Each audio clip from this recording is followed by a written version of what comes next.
Hello everybody, this is Margaret from Alabama Prepper. Hope everybody's having a good day. It's raining here today. We're going to have some bad weather tonight. The husband has come down with the flu.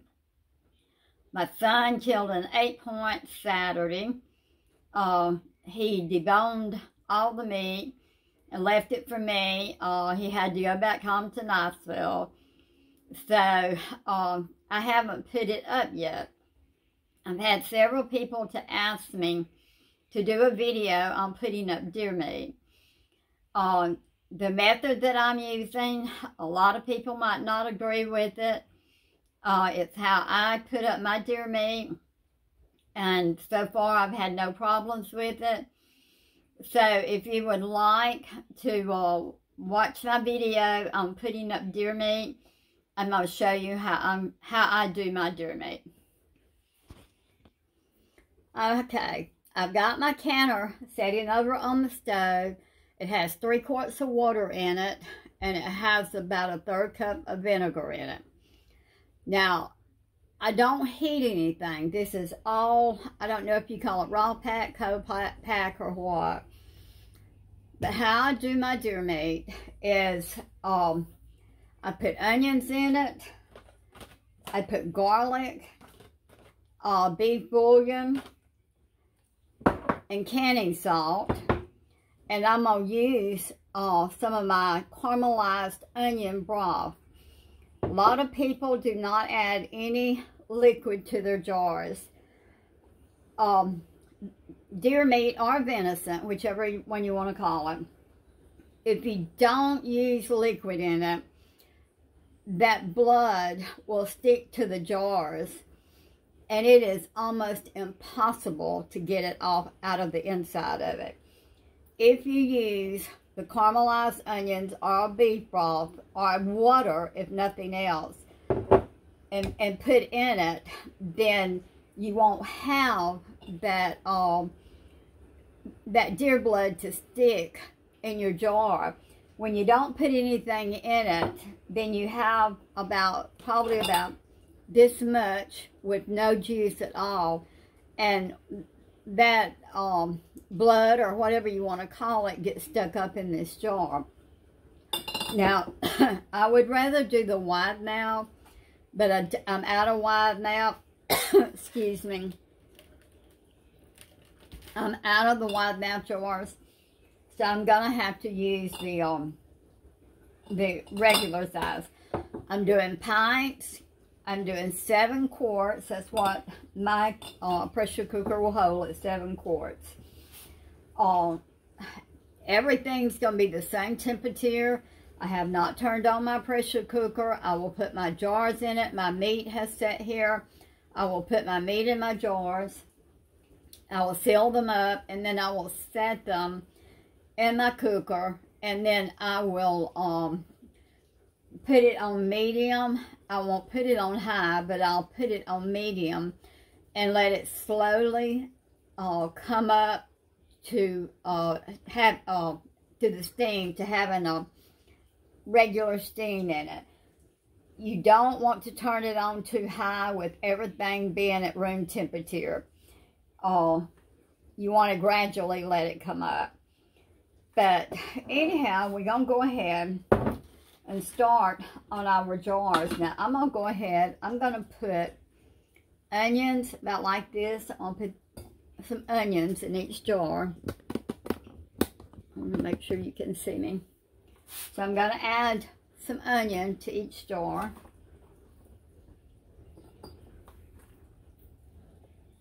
You want plenty of onion. It helps with the taste, but this has been soaking. He killed it Saturday, and it's been in ice water for the last 3 days. So it has soaked a lot of the blood out of it. It still has some blood in it, but that's just your venison. Now I'm gonna go ahead and use all these onions. I go ahead. I do the garlic, the beef broth, beef bouillon. When this meat in the pressure cooker, you pressure cook it for 90 minutes at least 10, 11 pounds of pressure. Now, my stove, the way it cooks at about 13 to 14 pounds of pressure. So that's what mine will be on. So, you know, if your stove has the right temperature, then I'm putting 1 billion. Now on the garlic, I put about 3 pieces in each one. But if your stove works okay, then that's good.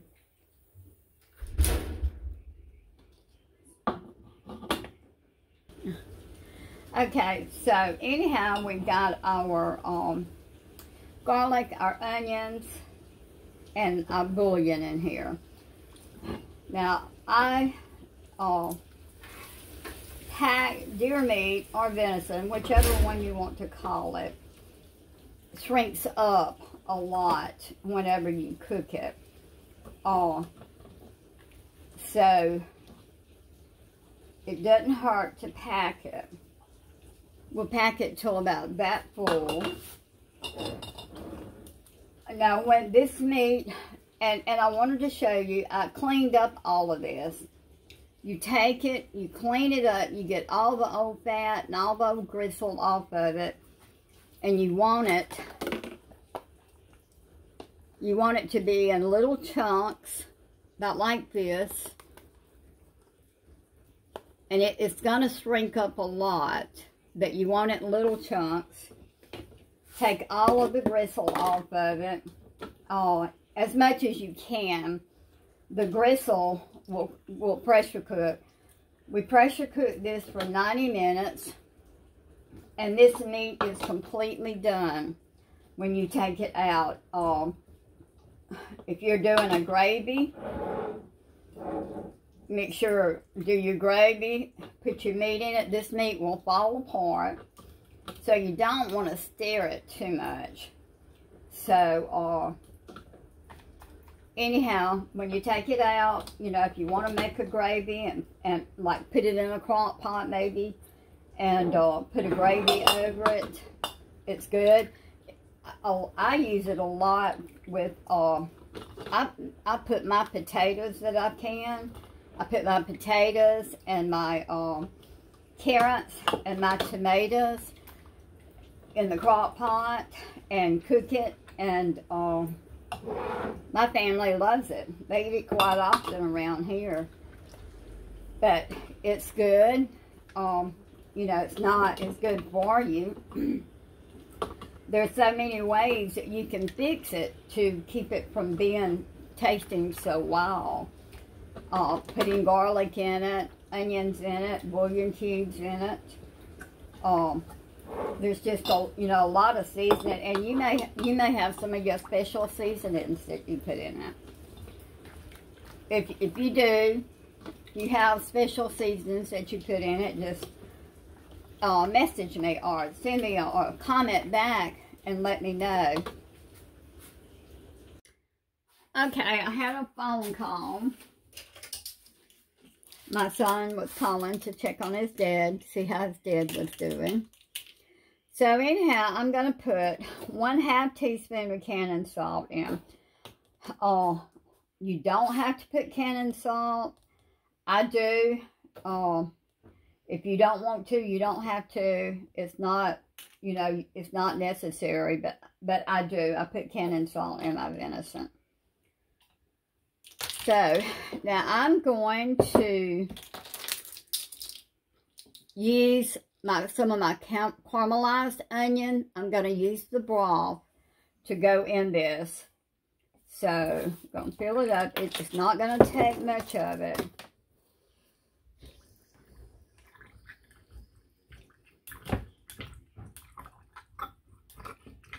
Debubble it. You've got a lot of meat in here. It could be a lot of air pockets. So you want to make sure you debubble it. I'm going to add just a tad more. lot of people does not add any liquid, and that's your preference. If that's what, I've tried it both ways, and I like it better by putting some more liquid in it. Some people browned it and then put it in their jars. I've never tried that one, but this is how I do it, and this is how I like to do it, and it's worked out good for me. So like I say, it's just everything's the same temperature. I'll put it in my water, put my lid on my canner, put it on medium, let it come up to steaming, and then I'll steam it full steam for 10 minutes. Then I will put my lid on it, and I think I'm gonna have to go back and get another jar. Let me go get a jar off the pantry. I know, I see right now, I am gonna have to put up some caramelized onions. This has come in handy. I have used it so much. So I know that I'm going to be putting up another cooking of caramelized onions in the near future. I had a bunch of broth that didn't have onions in it, but I guess I've used all of them, because when I went to hunt them today, I could not find them. So I guess I've used all of them. But anyhow, I'm going to go ahead and fill these up. Wipe your rims. Make sure you get all the particles off the rims. Per ball, or the USDA preserving, you do not have to sterilize your jars. They need to be clean. Real clean. You do not have to heat them before using them. You do not have to boil your lids. I'm going to put a little water in this. You do not have to boil your lids.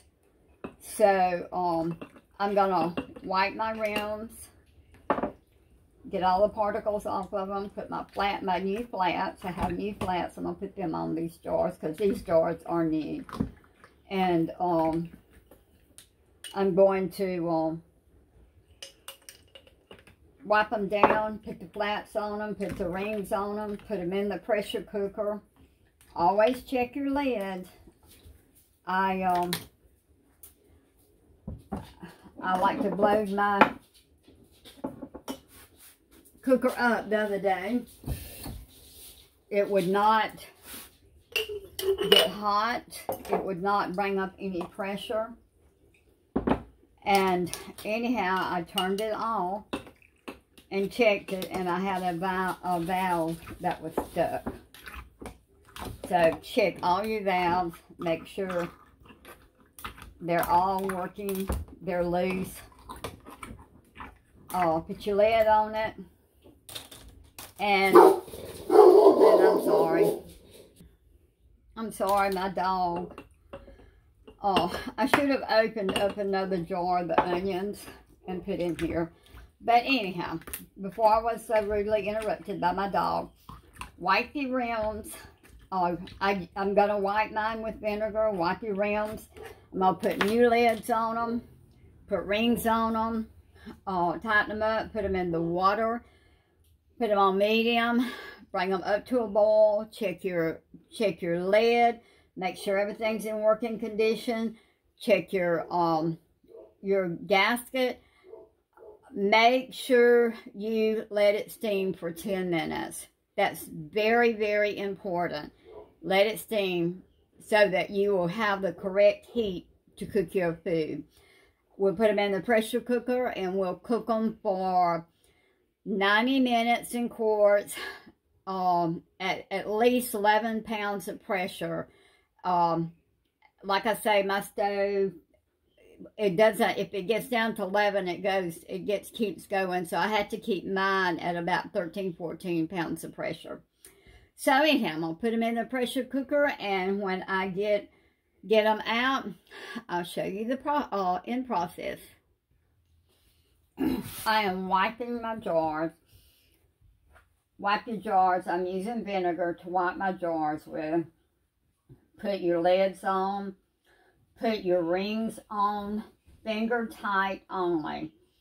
So that if they have too much water or too much liquid in the jars, it will siphon out.